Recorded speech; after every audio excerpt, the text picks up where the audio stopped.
The earthquake comes as areas battered by Hurricane Irma are now bracing for the impact of Hurricane Maria. A woman who calls both the valley and the island of St. Croix home, now fearing the worst. Channel 5's Trace Bragg spoke with her today. He joins us now with the latest. The mother tells us she recently arrived in McAllen with her 2 children, but many of her friends aren't as lucky. Diana and her husband Adrian are RGV natives. They were married 10 years ago and are raising 2 handsome boys. 2 years ago, Adrian was offered a job on the island of St. Croix. The family packed their bags and moved to the island paradise. The sense of community compares to no other. It truly is. It's a family. St. Croix is part of the U.S. Virgin Islands. Today, that island paradise finds itself in the path of Category 5 Hurricane Maria.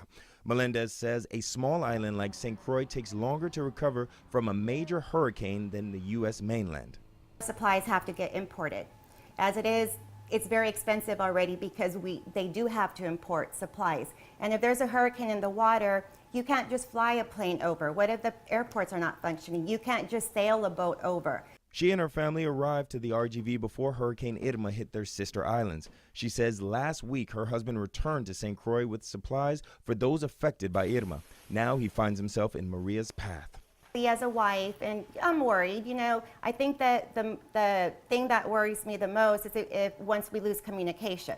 We were able to catch Adrian on the phone. He tells us he and his brother's family are hunkering down and doing the best they can to prepare for Maria's wrath.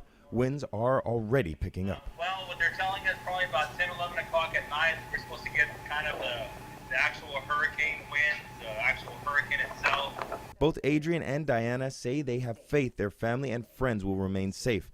Diana wants Americans to remember the Virgin Islands and Puerto Rico are a part of the United States during these difficult times to come.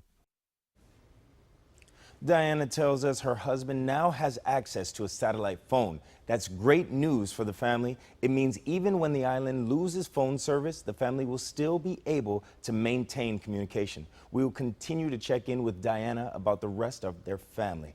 In the studio, Trace Bragg, Channel 5 News at 5.